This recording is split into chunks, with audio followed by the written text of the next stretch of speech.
Boa noite, pessoal.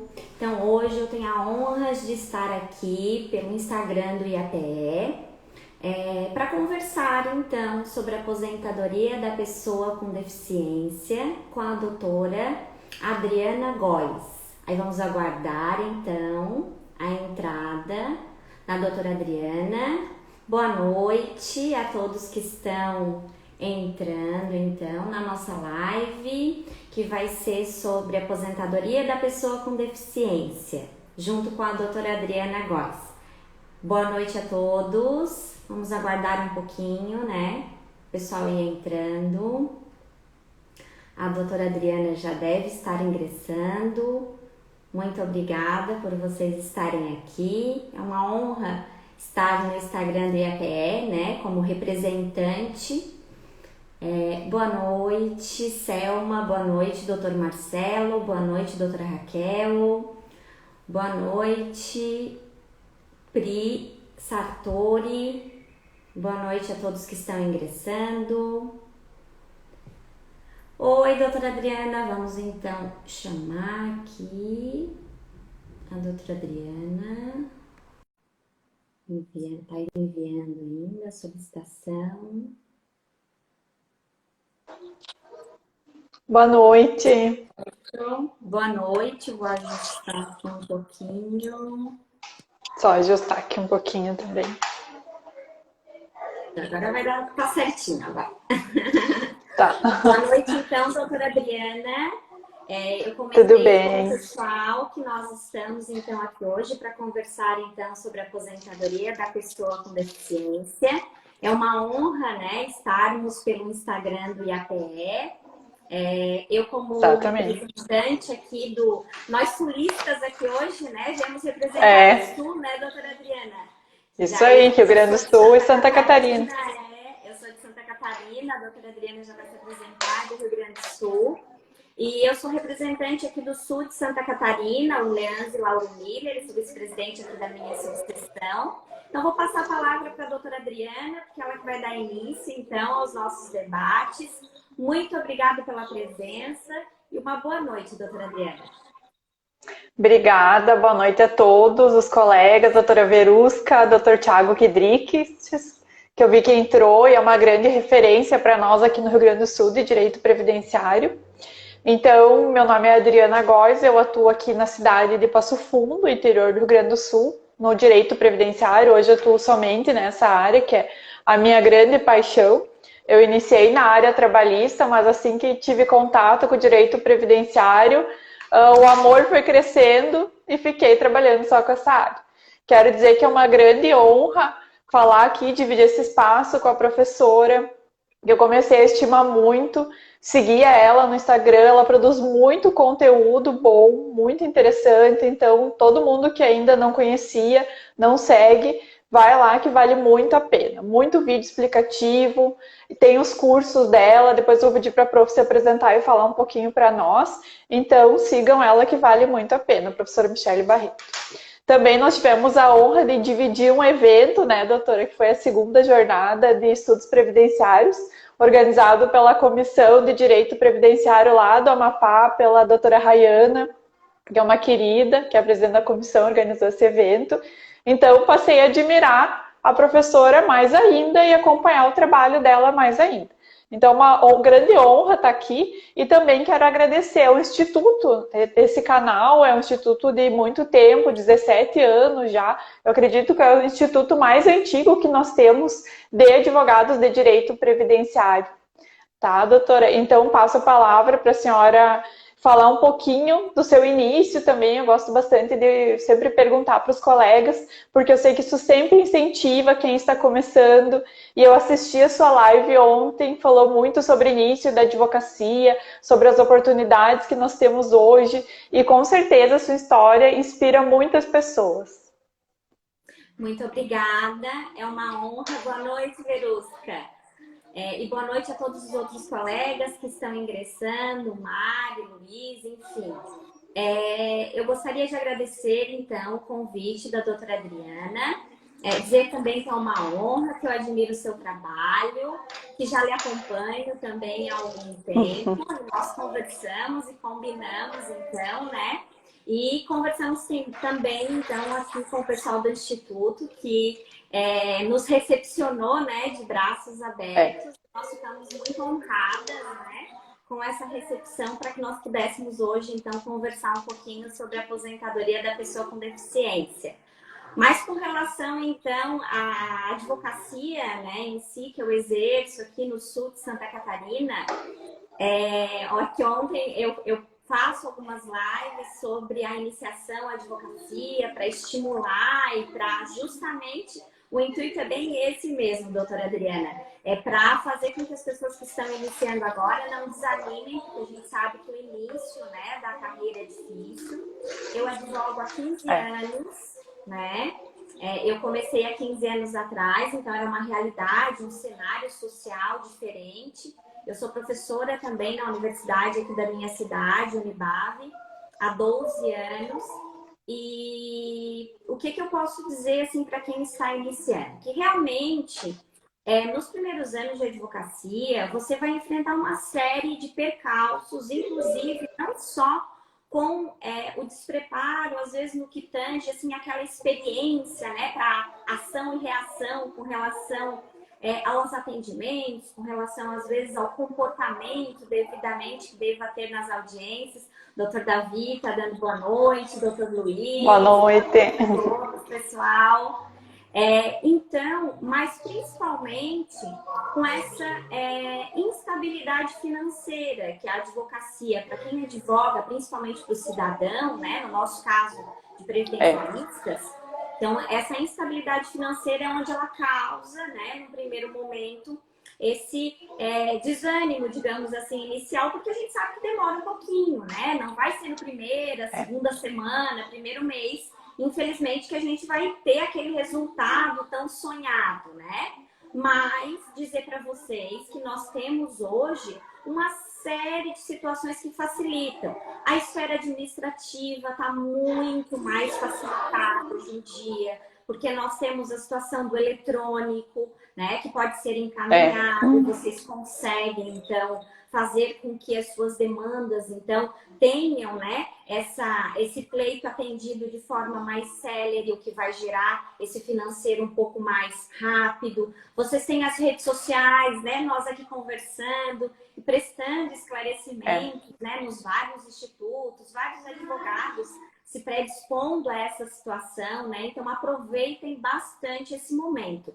E um terceiro item que eu acho que deve ser bem considerado nesse momento que nós estamos passando, apesar de ser um momento extremamente difícil, no que tange a mudança significativa de legislação, vai trazer uma série de situações novas a serem estudadas e desafios para os advogados? Vai, realmente vai. Só que ao mesmo tempo que vai trazer essas situações novas, em que nós estamos sendo desafiados, vai trazer também novas oportunidades, em que novas teses terão que ser criadas, né? Em que outras situações, assim como nós tivemos no passado, né? Buraco negro, buraco verde, buraco da Dilma, buraco, enfim, né? As teses que as pessoas utilizaram, então, para ter esse respaldo financeiro, tudo isso vai começar a ressurgir, essas novas teses, então, que tem que ter um afinco maior no estudo, mas que vai ter, então, um proveito financeiro também. Pessoal, eu comecei, né, que a doutora Adriana pediu, com um computador usado, tá? Porque eu não tinha dinheiro para comprar um computador novo. Eu comecei num cubículo, né, numa sala muito, muito pequenininha, e mesmo assim, quando eu tinha, às vezes, que atender algumas outras pessoas, ontem até foi algo de pergunta, né, já atendi em lanchonete, já atendi em bar, já atendi em padaria. Pessoal, estou há 15 anos trabalhando. Hoje, eu tenho meu escritório aqui no sul de Santa Catarina, com 3 filiais em cidades vizinhas, na minha cidade, mais 2 cidades vizinhas. Então, assim, o que eu gostaria de dizer para vocês, é difícil? É. Mas se fosse fácil, infelizmente, nem todo mundo, né, teria essa persistência no que tange principalmente, né, esse lucro que todo mundo almeja, se fosse tão fácil assim, talvez não seria tão concorrido, né, entre todas as pessoas. Então, óbvio, você vai ter que se dedicar, você vai ter que correr atrás, mas não é impossível. Muito pelo contrário, ele é totalmente possível. E eu digo para vocês, assim, de uma pessoa que começou do zero ao quadrado, com absolutamente nada de perspectiva, que é possível, é só correr atrás. Eu não sei se muito, parabéns, doutora. fazer alguma consideração com relação a esse início, né? Eu tenho algumas alunas queridas aqui que entraram também, sejam muito bem-vindas. Eu gostaria de lhe parabenizar pela sua história, que eu achei muito bonita, muito parecida com a minha, porque eu também comecei do zero, não tinha advogados na família, não tinha nem conhecidos, vindo de uma cidade menor para uma cidade grande, então não tinha pessoa assim que eu podia contar no início. E hoje eu tenho uma grande rede de advogados parceiros, praticamente 50% das minhas ações do escritório são de colegas advogados. E tenho parcerias hoje no Rio de Janeiro, em lugares diferentes do Brasil, do Rio Grande do Sul. E eu gosto sempre de mencionar isso para incentivar os colegas, porque parece que você hoje está numa situação e eles pensam, nossa, olha que bom, a doutora, mas é muito difícil para mim. Não, é difícil para todos, o início é um desafio para todos. Para mim também foi muito desafiador. Só que é persistência, é estudo, é trabalho, não existe segredo, é estudar, é esforço. E a gente consegue crescer na advocacia e crescer pessoalmente, porque a advocacia previdenciária, ela tem um crescimento pessoal muito grande. Ela nos faz pessoas muito melhores, né, doutora? Acredito que a doutora também percebe isso, porque, como eu sempre comento, é muito mais do que ajudar a conceder um benefício, é levar a dignidade para uma família. Às vezes tem situações, tem processos que nós nem temos um rendimento financeiro tão grande, mas aquela diferença, às vezes aquele um salário mínimo, para aquela pessoa é a vida dela, faz muita diferença. Então nós sempre temos que ter muita responsabilidade, eu falo porque nós trabalhamos com a vida dos clientes, e estarmos sempre nos atualizando. A doutora falou muito bem, essa fase que nós estamos vivendo, vamos utilizar para nos aprimorar, porque existe uma oferta muito grande, o momento de nos aprimorarmos é agora, uma oferta muito grande dos institutos, de professores, de cursos muito acessíveis, oportunidades que nós jamais teríamos de estar tendo aula com professores do outro lado do Brasil, de conversar com pessoas em qualquer estado, como nós estamos conversando agora, falando de temas extremamente importantes.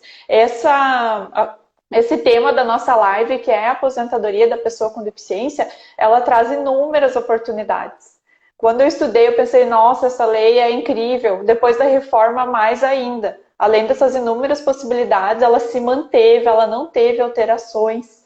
Então, as oportunidades para quem está atento, está se atualizando, está estudando, surgem a todo momento. Na verdade, eu concordo, principalmente porque a nossa advocacia em si é considerada uma advocacia, inclusive, mais humanizada, né? A seara previdenciária, trabalhista, são os advogados que têm, geralmente, né, esse cuidado, digamos assim, com o ser humano, porque justamente foi o que a doutora Adriana disse. E agora, nesse período, por exemplo, né, dos restabelecimentos de auxílio-doença e tudo mais, nem teria como fazer uma cobrança muito significativa para pessoas que vão receber, às vezes, um mês de um salário mínimo, né? Então, realmente, a gente acabou se doando enquanto profissional, principalmente agora durante a pandemia, todos os especialistas fizeram isso, né? Se doaram muito enquanto profissionais, e isso, na verdade, enobrece mais a nossa categoria ainda, porque nós sabemos, né, do nosso papel e que somos essenciais para a justiça, que somos essenciais para os cidadãos, né? E no que tange à aposentadoria da pessoa com deficiência, eu acho que um dos primeiros pontos que a gente deve verificar justamente é esse início que a doutora Adriana mencionou. Que a aposentadoria da pessoa com deficiência, ela não teve modificações no que tange aos seus requisitos. Então, os seus requisitos básicos, eles foram conservados, mesmo com a reforma da Previdência. A única modificação em essência que ocorreu, para não dizer que não houve absolutamente nenhuma, foi que no que tange ao cálculo do salário de benefício. Por quê? Porque toda a média, né, de 100%, mas nem veio com a reforma, veio trazido pelo decreto 10.410. Porque no que tange as demais aposentadorias, que é o cálculo, né, da média de julho de 94 até a efetiva, né, o efetivo requerimento da aposentadoria, a média dos 100% salários de contribuição, que antes desconsiderava os 20% e nós fazíamos a média de 80%. Então, essa situação que está valendo para as demais aposentadorias passou com o decreto 10.410, passou a valer também, que era estávamos numa incógnita ainda, né, após a reforma, então passou-se a verificar que também vai funcionar da mesma forma na aposentadoria da pessoa com deficiência. Então essa é uma das únicas alterações. No que tange aos requisitos, o resto continua sendo tudo totalmente implementado. Eu acho que uma das situações também, doutora Adriana, é embasar bem essa situação que o pessoal confunde um pouco a deficiência com a incapacidade. Eu acho que nesse aspecto, a nossa reforma da Previdência, ela foi inclusive até feliz na modificação dessa nomenclatura, né, no benefício por incapacidade, porque esse benefício por incapacidade justamente vai verificar se a pessoa está capaz ou incapaz para o seu exercício da sua atividade. Já na aposentadoria da pessoa com deficiência, a observação ela é mais pontual e literalmente falando, porque nós temos, então, uma situação de pontos a ser verificada, porque nós temos aqui a Lei Complementar 142, mas nós tivemos aqui também, recepcionado aqui pela Convenção de Nova York de 2009, a nossa Constituição Federal fez essa recepção no que tange a CIF, e que seria a Classificação Internacional de Funcionalidade de Incapacidade e Saúde. Então, a CIF foi recepcionada, então, e criou-se aqui no Brasil o IFIBRA. O IFIBRA nada mais é do que esse índice de funcionalidade brasileiro aplicado para fins dessa aposentadoria. Por quê? Porque nessa aposentadoria nós temos a figura da perícia biopsicossocial. Só que até é interessante mencionar que esse IFIBRA, ele é utilizado na aposentadoria da pessoa com deficiência e não é utilizado no LOAS, porque quando a gente fala do CIF, ele também, né, instigou então a feitura então de um instrumento para verificação, só que o instrumento de verificação do LOAS, ele é diferente do instrumento de verificação da aposentadoria da pessoa com deficiência, que é esse tal de IFIBRA, né? Que foi trazido, então, pela Portaria 1 de 2014. Eu até separei esses materiais, como a gente está falando aqui de legislações, assim, bem específicas, e a gente sabe que não está sendo, assim, uma aposentadoria agora, que ela está sendo mais ventilada, né? Ela não era tão debatida. Eu peguei essas principais legislações e eu coloquei lá no meu Instagram também. Para quem tiver interesse, eu já separei esses materiais também lá.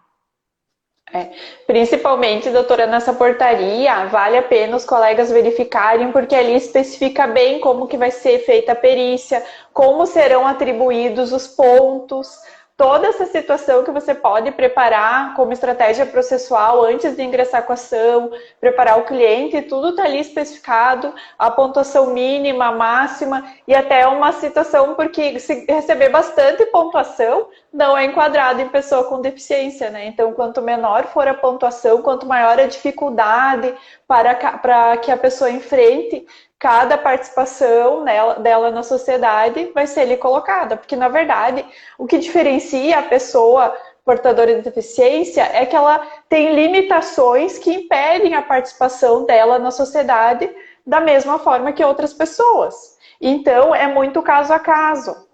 Porque verificando lá, vocês vão ver que tem alguns quesitos, como, por exemplo, qual a dificuldade para essa pessoa se alimentar? Ela tem uma dificuldade grande, média, ela consegue com auxílio ou ela consegue fazer perfeitamente. E tudo isso influencia na pontuação. E principalmente a condição social em que a pessoa vive, aonde ela mora. Porque a mesma limitação para uma pessoa que mora no centro, tem um carro adaptado, não tem nenhuma dificuldade para ir para o seu trabalho, pode ser muito mais drástica, pesar muito mais para uma pessoa que mora longe do centro, que precisa pegar um ônibus, um metrô, né, um cadeirante. Toda essa situação vai ser analisada.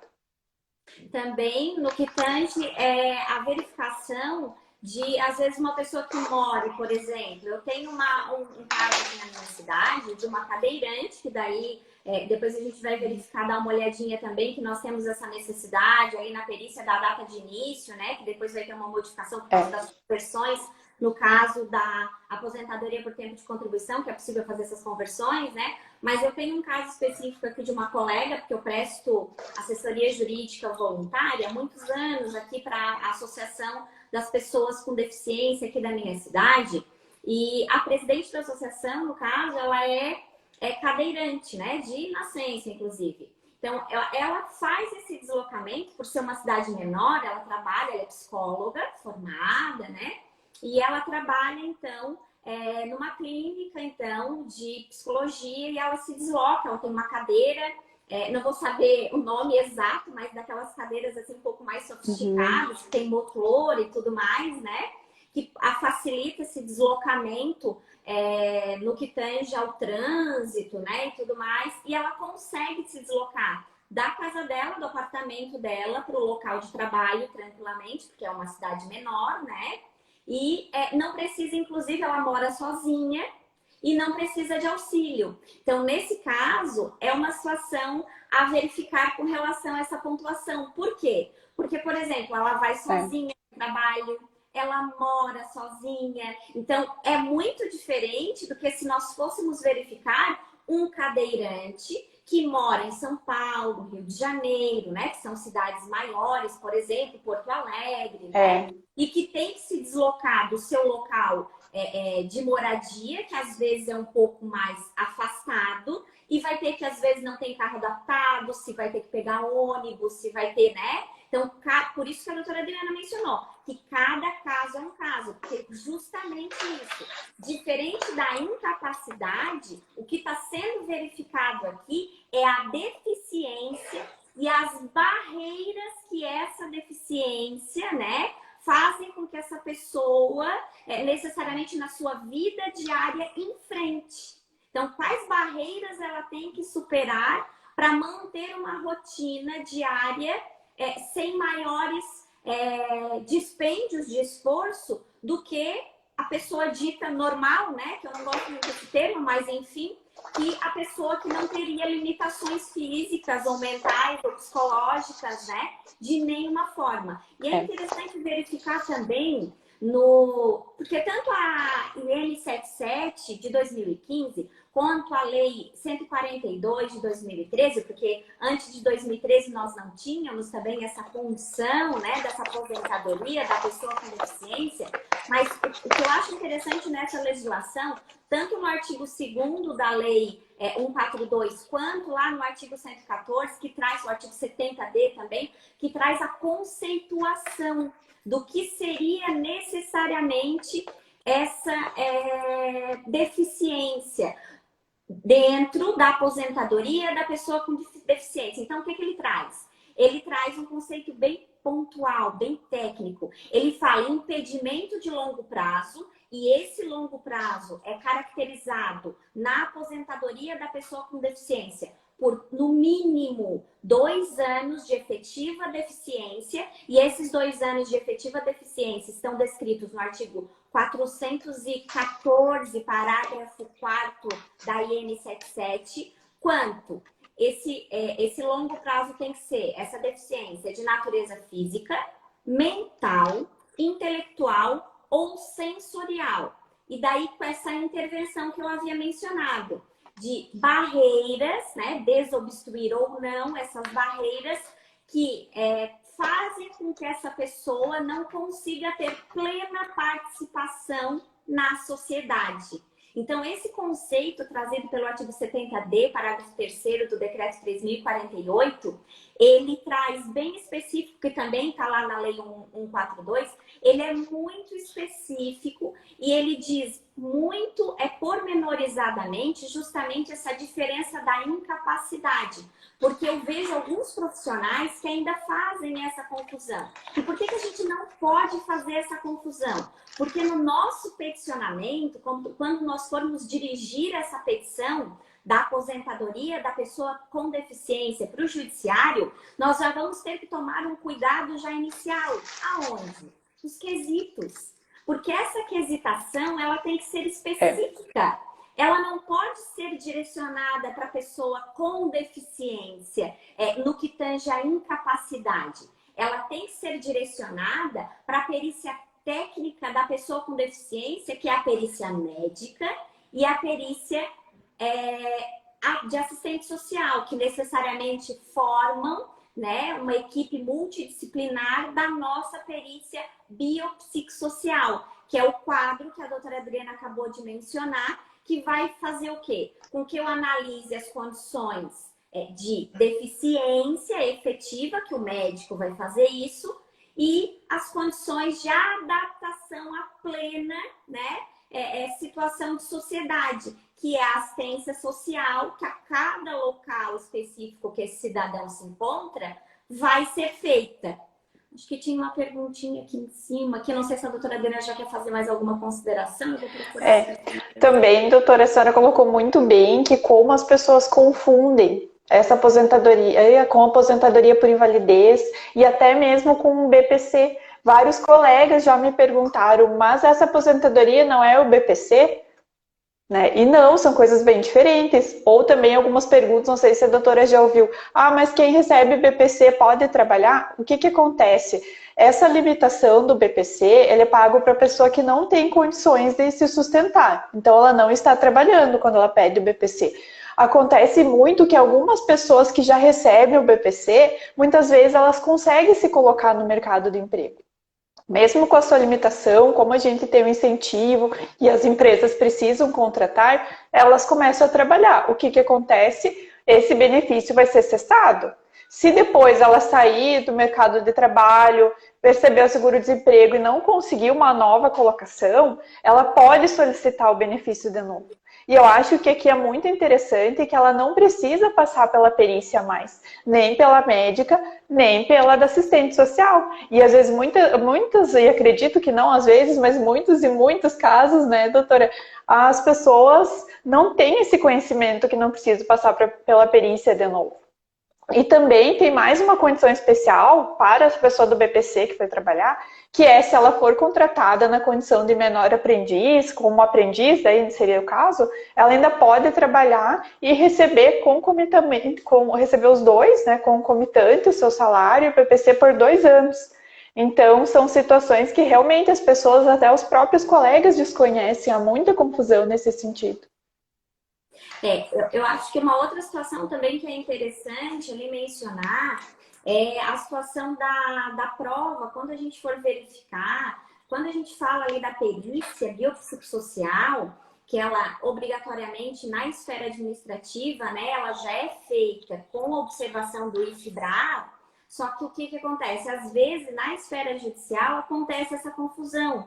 E nós temos, inclusive, alguns julgados, né, que deferiram, aí olha o prejuízo que causou, inclusive, de lapso temporal para o cliente, que deferiram, né, essa aposentadoria da pessoa com deficiência com base em uma perícia médica que acabou avaliando os critérios errados, que foram os critérios somente da incapacidade e não necessariamente os critérios da deficiência acumulada com essa situação social, né, dessa limitação. E, ao mesmo tempo, chegou no tribunal, foi deferido, né, esse julgado em particular, chegou no tribunal, o tribunal reformou, dizendo que a perícia havia sido, né, a sentença estava fundamentada numa perícia que avaliou o benefício de forma incorreta, fez voltar todo o processo para ser realizado, então, esse processo judicial novamente no que tange a perícia. E quando vai ingressar, então, também na esfera administrativa, se teve algum problema, né? Perdão, na esfera judicial, se teve algum problema na esfera administrativa, já é interessante de indeferimento, né? De não classificação, até para discutir, né, uma reclassificação dessa aposentadoria, se for o caso, os critérios, inclusive o grau, né? A gente sabe que existe o leve, o moderado e o grave, né? Então, esse enquadramento, justamente essa pontuação, como bem a doutora Adriana mencionou, conforme maior é a pontuação, mais leve vai ficando, né, necessariamente essa deficiência, ou mesmo não vai ter direito a essa aposentadoria, e conforme menor essa pontuação pelo formulário, essa aposentadoria ela vai ficando então mais grave. Por quê? Porque existe uma maior quantidade de limitação dessa pessoa. Aqui não é só para complementar, que a Gabi perguntou que a pessoa necessariamente precisa estar contratada como deficiente. Na verdade, Gabi, a deficiência em si, ela pode ser tanto de nascença, como ela pode acontecer durante a sua vida laboral. Porque você pode estar contratado no seu trabalho normalmente e você, por exemplo, não vou dizer você, né? Porque daí parece que eu estou morando uma coisa do povo, né? Vou dizer assim, o João, a Maria lá sofreu um acidente de carro, né? E a partir daquele acidente ficou cadeirante. E a partir daquele acidente, ou às vezes não foi uma lesão tão grave, teve amputação do pé, ou amputação da perna, enfim, sofreu algum tipo de lesão que lhe causou, então, essa deficiência. Aí vai haver, então, um enquadramento futuro, quando você for pedir aposentadoria, para que você seja ou não contemplada mediante a avaliação biopsicossocial, né, de enquadramento na aposentadoria. E você não precisa necessariamente, então, estar contratada como deficiente. Por quê? Porque a condição ela é particular. Então, eu posso ter, então, num dado momento, uma pessoa que teve amputação de pé e ser considerada uma pessoa deficiente com direito à aposentadoria da pessoa com deficiência. Como eu posso ter uma pessoa, em um dado momento, dependendo da condição biopsicossocial que for avaliada, que não vai ter esse mesmo direito, porque justamente não está condicionado à incapacidade de retirada de um membro ou mesmo, né, mental, que seja, está condicionada à limitação que aquela deficiência lhe causa no seu dia a dia. Agora, óbvio que se você, por exemplo, tiver que ir caminhando, pegar ônibus para o seu trabalho, mesmo que o seu trabalho não exija que você fique em pé, por exemplo, o dia todo, mas vai lhe causar, então, essa situação de limitação. Por isso que cada caso realmente, como a gente está mencionando, tem que ser verificado, tem que ser analisado. E depois, quando a gente for verificar os critérios lá da aposentadoria, ali da contribuição, a gente vai verificar que nós temos, inclusive, a situação e a necessidade da mensuração exata do momento de início dessa incapacidade. Justamente por essa tua pergunta. Porque a gente precisa saber exatamente quanto tempo essa pessoa efetivamente está incapaz, tem aquela incapacidade que possa ser verificada e possa ser periciada, porque a gente sabe que essa incapacidade, inclusive, eu posso ter uma pessoa que teve um acidente muito grave, ficou, por exemplo, por um período, vamos fazer de conta que foi uma incapacidade de locomoção, só que não houve amputação de nada, né? Então, ficou por um período de 5 anos como deficiente grave, mas depois foi fazendo fisioterapia, né? Foi se recuperando aos poucos e chegou a uma deficiência moderada. Eu vou ter que classificar quanto tempo ela ficou na deficiência grave e quanto tempo ela ficou na deficiência moderada. Ah, Michele, mas para que isso vai servir? Vai servir porque, posteriormente, o período em que da deficiência em que você mais permanecer é o período que você vai poder converter os demais períodos para que você seja contemplado, então, por essa aposentadoria da pessoa com deficiência. Então, nesse caso, é muito importante, dentro dessa perícia biopsicossocial, é óbvio que quando nós estamos falando de um acidente, essa caracterização ela é um pouco mais simples, porque a gente tem uma data marco, tem geralmente um boletim de ocorrência, né? Se for um acidente de trânsito, ou se for um acidente de trabalho, a gente tem uma CAT, a gente tem uma data que vai pontuar isso exatamente. Mas, por exemplo, se for uma doença ocupacional, a gente já vai ter uma maior dificuldade em caracterizar essa doença. Óbvio que o INSS geralmente vai querer mencionar que foi naquele primeiro momento que você pediu o benefício que você estava doente. Mas isso não quer dizer que você não possa tentar, posteriormente, judicialmente, arrastar esse início dessa doença que você estava acometido, porque se você comprovar que efetivamente já estava lhe dificultando para o trabalho normalmente, para a sua vida diária, até você chegar no seu limite e chegar a pedir, por exemplo, depois um benefício, né, de ficar afastado, para ter que, por exemplo, fazer um tratamento específico, ou pode ser um tratamento desse de locomoção, ou agora nós estamos, né, no mês de combate ao câncer, eu posso estar acometido por um câncer e depois ter que fazer continuidade nesse tratamento, por quanto tempo que durou esse tratamento, e se Deus quiser, como diz outro, né, faz o tratamento direitinho, melhora, e depois eu posso até sair, inclusive, dessa condição de deficiência, ou passar por uma deficiência leve. Então, isso é uma situação muito pontual. Só que vocês estão verificando o quê? Que nós estamos falando de exames, que nós estamos falando de documentação. E essa é uma das situações que tem que ser muito pontuadas aqui. Que na aposentadoria da pessoa com deficiência, nós não podemos usar, por exemplo, a prova exclusivamente testemunhal. Então, eu não posso querer mencionar que a minha doença lá, que eu vou dizer que eu estava acometida, só a minha colega de trabalho que sabia. Eu nunca fui no médico, eu nunca comprei um remédio, eu nunca pedi um atestado. Então, obviamente, cada caso é um caso. Mas você vai ter que se valer de documentação específica para comprovar a lesão que você está argumentando naquele momento, né, doutora Adriana? Essa questão da prova, muito interessante o que a professora mencionou, porque é muito delicado. O que acontece? Que eu já tive vários clientes que eles chegam aqui, eu nunca ouvi direito, hoje eu uso aparelho, eu digo, mas desde quando o senhor teve essa limitação, essa dificuldade na audição? E às vezes eles dizem, desde sempre, doutor. Desde sempre. Só que aí você pede um documento e eles não têm, porque isso de ter as situações documentadas é recente, principalmente para cidades. Agora você pega clientes que moraram no interior, às vezes moraram no interior de outro estado, as pessoas eles não levavam no médico, sabe? Não tinha essa assiduidade de comparecer, esses registros que nós temos hoje. Então, existe uma grande dificuldade. Até participei de um curso que o professor comentou, olha que história triste, que ele tinha uma cliente e essa cliente relatou para ele que desde a infância ela sempre sofreu muito, ela sempre apanhava muito em casa, porque ela era conhecida como uma filha rebelde, desobediente, e na verdade ela não escutava. Na escola ela tinha dificuldade de aprendizado, e isso só foi detectado na fase adulta. Então, não havia documentos, que dificuldade. E também, doutor, uma coisa que eu observo bastante é que, às vezes, a pessoa tem vergonha. E aí que é importante a gente conversar e explicar para ela ser verdadeira na perícia.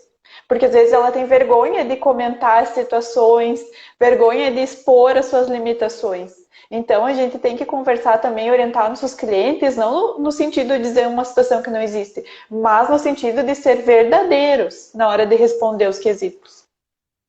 Justamente essa situação, porque às vezes nem toda pessoa com deficiência, essa situação que a doutora Adriana está ventilando, ela é muito importante no atendimento quando você for realizar um planejamento previdenciário. Por quê? Porque a pessoa vai sentar inicialmente pedindo, quem sabe, uma aposentadoria por idade, uma aposentadoria por tempo, né, de contribuição, se às vezes já implementou os requisitos ou está nas regras de transição, enfim. E você pode perguntar o quê? Por exemplo, se sentar um senhor na sua frente com 60 anos de idade e 20 anos de contribuição, você sabe que os 60 anos, né, vão necessariamente ter um certo problema para que ele consiga se enquadrar na aposentadoria por idade. Mas aí, se você verificar a situação da deficiência, perguntar para ele assim, olha, mas daí o senhor tem algum problema de saúde? Ele vai dizer assim, o que todo mundo tem, que geralmente é o básico que eles dizem, né? Mas durante a sua vida, e você vai ter que ter tato para conversar com essa pessoa. Por quê? Se ele chegar a dizer, por exemplo, que ele tem uma lesão, uma bursite, que é uma coisa muito comum, tá, pessoal? Nem é um achado. Bursite, tendinite, tudo que é it, a maioria dos nossos trabalhadores que nós estamos no dia a dia atendendo, tem vários tipos de problema de saúde. A doença da tal da fibromialgia, então, infelizmente, ela está muito comum. Então, o que você vai fazer? Você vai virar o seu cliente do avesso. Para fazer o quê? O que a gente disse lá no início da nossa conversa. É uma aposentadoria que não está sendo bem aproveitada. É um requisito de aposentadoria que pode auxiliar a aposentadoria agora, na reforma da Previdência para o seu cliente. Se você conseguir caracterizar algumas das lesões que eu mencionei, por exemplo, como uma deficiência leve, né? Você já vai ter uma diminuição no que tange aos requisitos aqui da aposentadoria, né? Da pessoa com deficiência de idade. Por quê? Porque na aposentadoria da pessoa com deficiência por idade, o homem tem que ter 60 anos para se aposentar e a mulher tem que ter 55.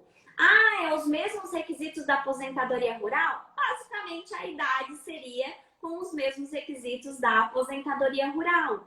E isso, pessoal, não está condicionado, inclusive, no que tange a aposentadoria por idade, levando em consideração a pessoa com deficiência, a nenhum grau. Você não precisa nem enquadrar em leve, grave e moderado para enquadrar em 60 e 55 anos. Óbvio que nós temos alguns outros requisitos? Temos. Nós temos que ter os 180 meses de carência.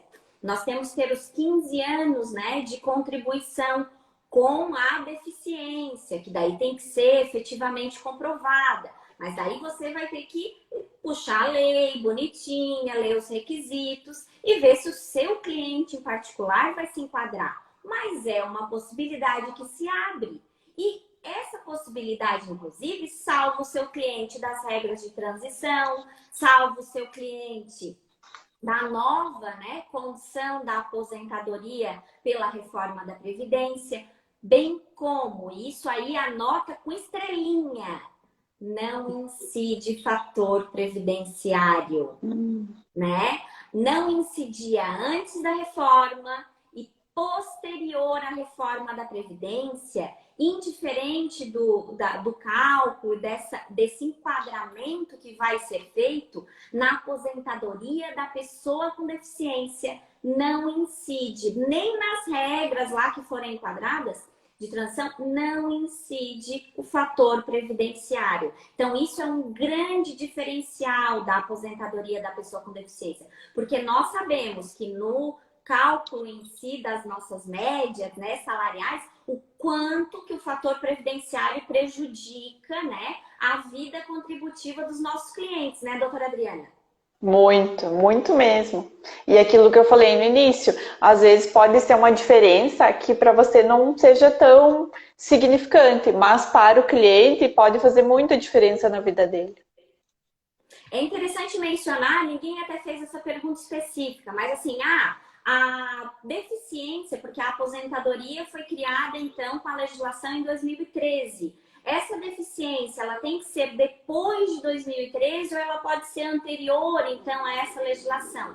Tranquilamente, ela pode ser anterior a essa legislação para fazer os enquadramentos. Só ela tem um requisito, né, que a deficiência, ela tem que estar comprovada, então, na DER e na data de implementação dos requisitos. É por isso que a gente acabou conversando aqui, de que você tem que categorizar e comprovar o início da deficiência.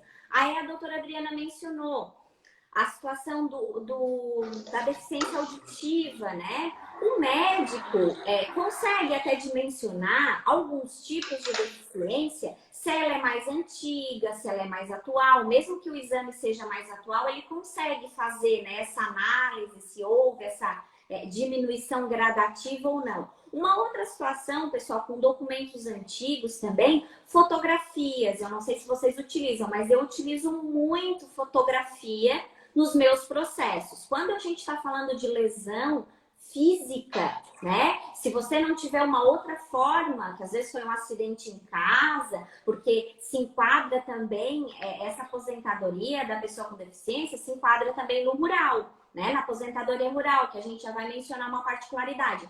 Mas o que seria? E no rural, às vezes as pessoas não dimensionavam, não registravam, como a doutora Adriana está mencionando, por exemplo, amputações que tinha lá no maquinário, né? Principalmente maquinários mais antigos da área rural, que o pessoal, eu não sei aí na região da senhora, mas aqui o pessoal costuma às vezes tirar dedo, tirar até a mão inteira do maquinário, né? Mais antigo. E justamente, às vezes não chega, às vezes for só o dedo, coisa assim, não chega a registrar, ir no médico, coisa assim.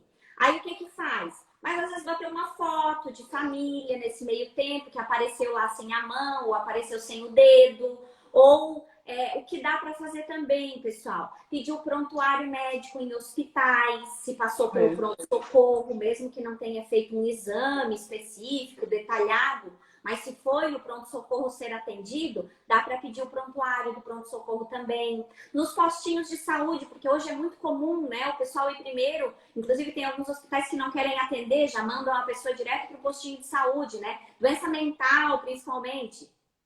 Então, pede também esse histórico desse prontuário médico lá no posto de saúde, que eles também têm a obrigação de fornecer, porque às vezes esse histórico ele está muito detalhado lá no postinho. Porque às vezes chegou lá a cliente de vocês e disse assim, olha, como eu tenho um relato aqui que é até engraçado, que tal dia no posto de saúde apareceu aqui sem blusa. Literalmente isso, escrito no prontuário, tá? Apareceu aqui sem blusa para ser atendida. Então, por mais que naquele momento o médico não tenha ela não tenha um atestado específico daquela data, mas se está escrito no prontuário médico que ela chegou ali normalmente para ser atendida sem roupa, obviamente que tão bem ela não estava, né? Porque ninguém anda pelado na rua, né? Se tiver bem de saúde, pelo menos, imagino eu, né, doutora Adriana? A gente espera, né, pelo bom convívio social. Olha quantas dicas interessantes de documentação, que realmente é uma grande dificuldade nesse benefício. E quando a gente fala ainda de idade, ali quando a gente anda um pouquinho mais e vê a situação ali de, por exemplo, o que não é considerado para esses 15 anos? Porque eu mencionei ali em 15 anos, o pessoal até não está fazendo muita pergunta, né?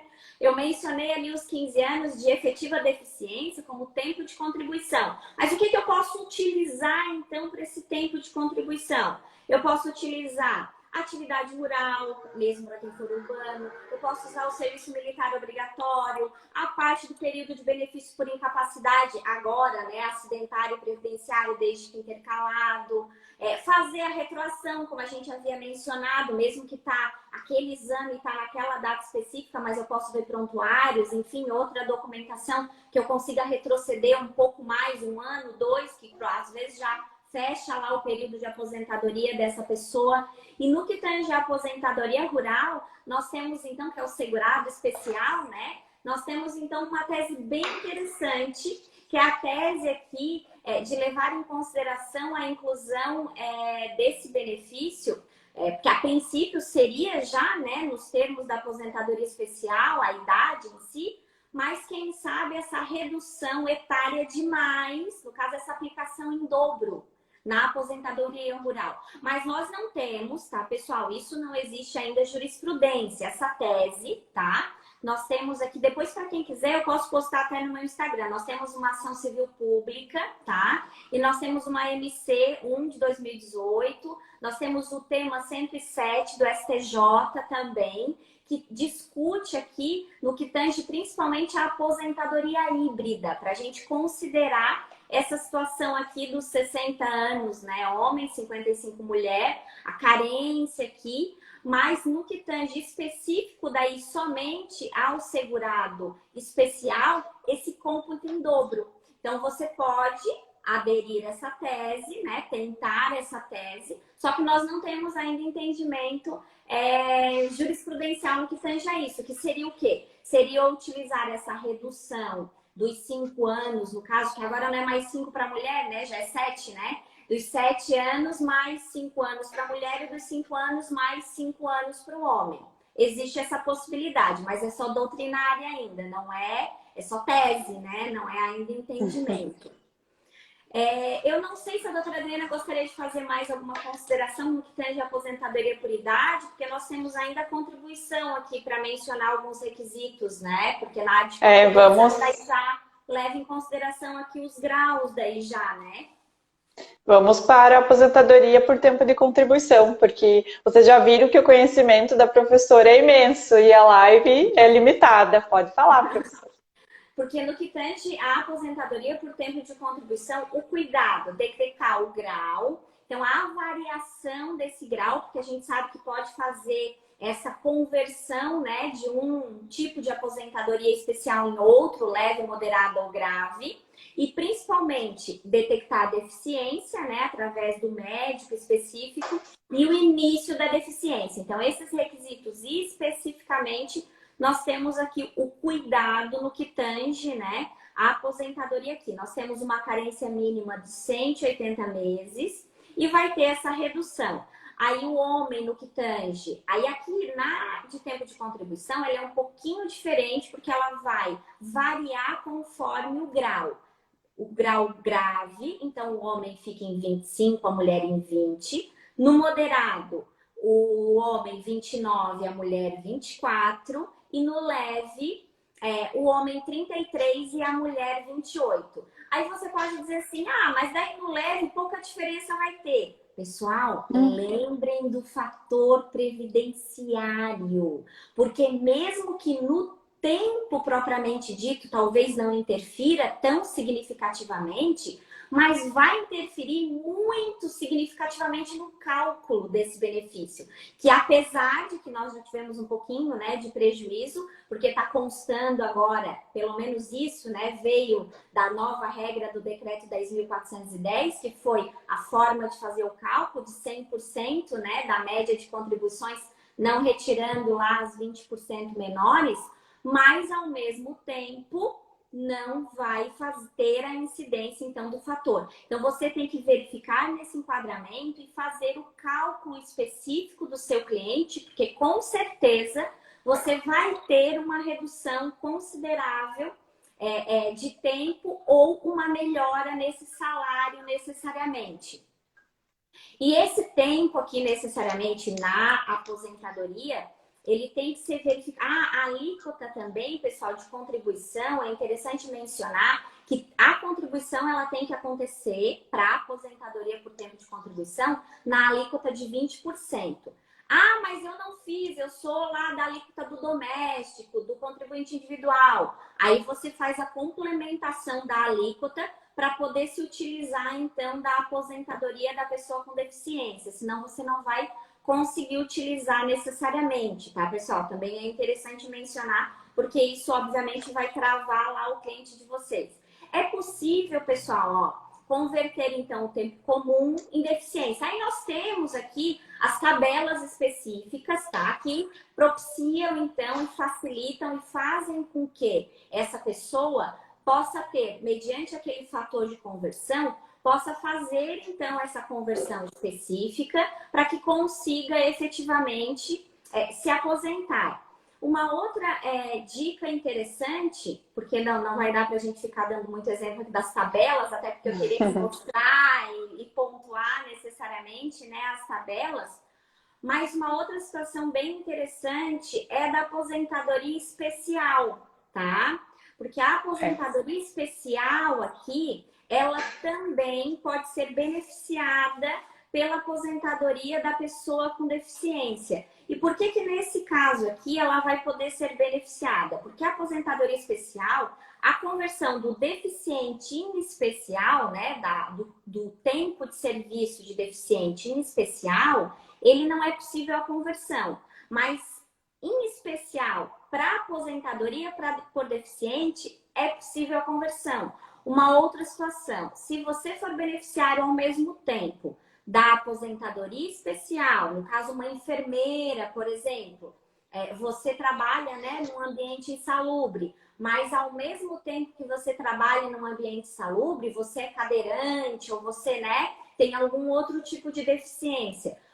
Você vai ter que optar por um tipo de deficiência ou pelo outro tipo de deficiência. Elas não são cumulativas, tá? É interessante também frisar que, nesse caso, não há acumulação da aposentadoria especial com a aposentadoria da pessoa com deficiência. Mas é possível a conversão. Não da condição de deficiente em especial, isso não é possível, mas é possível a conversão, então, do especial na aposentadoria da pessoa necessariamente com deficiência. E isso vai fazer com que eu possa fazer, inclusive, várias conversões. Por quê? Porque eu posso ter um período de tempo comum, eu posso ter um período, por exemplo, que eu trabalhei nessa atividade especial, e eu posso ter outro período que eu não trabalhei na atividade especial, mas que eu continuei, porque eu já tinha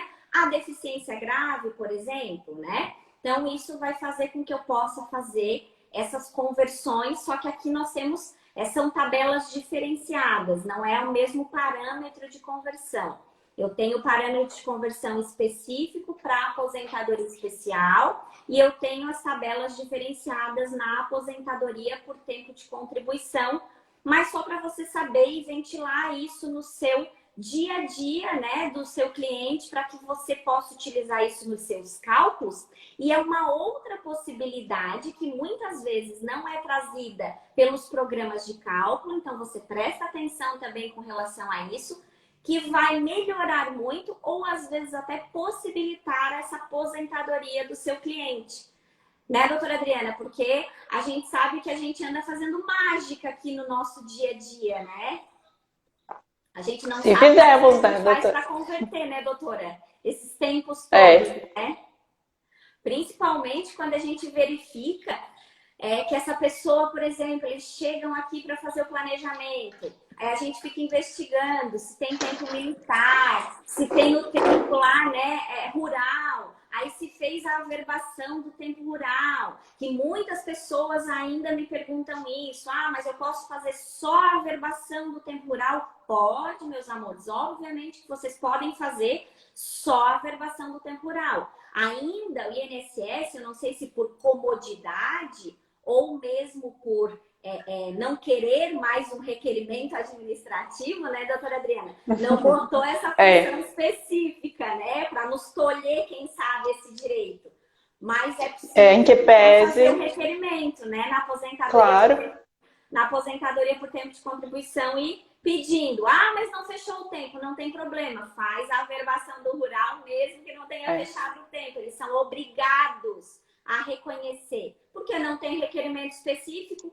É o que acontecia com o auxílio acidente, por exemplo, né? Que agora que eles implementaram um link específico para auxílio acidente, que até então não tinha, né? A portaria 123, que saiu agora durante a pandemia, prevê essa operacionalização do sistema e ter esse ícone. E realmente acontecia muito com o auxílio acidente. Até eu lembro que às vezes o INSS alegava, falta interesse de agir. Eu dava print nas telinhas, pintava de vermelho e mostrava, olha, se o segurado para fazer o pedido não existe no sistema. Pessoal, deixa eu ver aqui. Eu acho que eram essas, assim, basicamente as considerações. Eu não sei se a doutora Adriana tem mais alguma consideração para fazer. A gente já tem um minutinho só. Já estamos acabando. Teve uma perguntinha aqui. Se a aposentadoria por tempo de contribuição do deficiente não tem idade mínima. Não. A aposentadoria por tempo de contribuição não tem. Eu gostaria de agradecer, já que falta bem pouquinho, né? Eu gostaria de agradecer a paciência de todos, né? E gostaria de agradecer principalmente a oportunidade, né, de estar aqui, vocês estarem nos prestigiando. Gostaria de agradecer infinitamente o convite da doutora Adriana para a gente conversar um pouquinho mais e esclarecer. Me ponho à disposição também. se os colegas às vezes passou, porque passa muito rapidinho esses negocinhos aí, às vezes eu não acompanho tudo também. Então, se tiver mais alguma dúvida, o pessoal quiser mandar também lá no Telegram, também a gente conversa bastante. Também eu fico à disposição também do pessoal. Então, muito obrigada. Então, nesse caso, aqui hoje também como representante do IAPE, aqui da minha região, do sul de Santa Catarina. Então, obrigada pela oportunidade do Instituto. É uma honra novamente estarmos aqui, sendo prestigiados pelo público do Instituto e estarmos prestigiando também ele. Muito obrigada, doutora Adriana. Obrigada, professora. Eu agradeço de coração ter aceitado o convite. Agradeço o Instituto e todos os colegas que nos prestigiaram. Agora que você chegou, não tem problema, eu vou deixar salvo aqui a live no feed, tá? Fiquem tranquilos, às vezes alguém entrou mais no meio ali da live, se tiver interesse nesse assunto, pessoal, a gente vai deixar salvo aqui, fiquem descansados. Então, muito obrigada, eu vou encerrar aqui porque já vai cair. Muito obrigada, doutora Adriana. Boa noite, obrigada. Tchau. Outro. Tchau.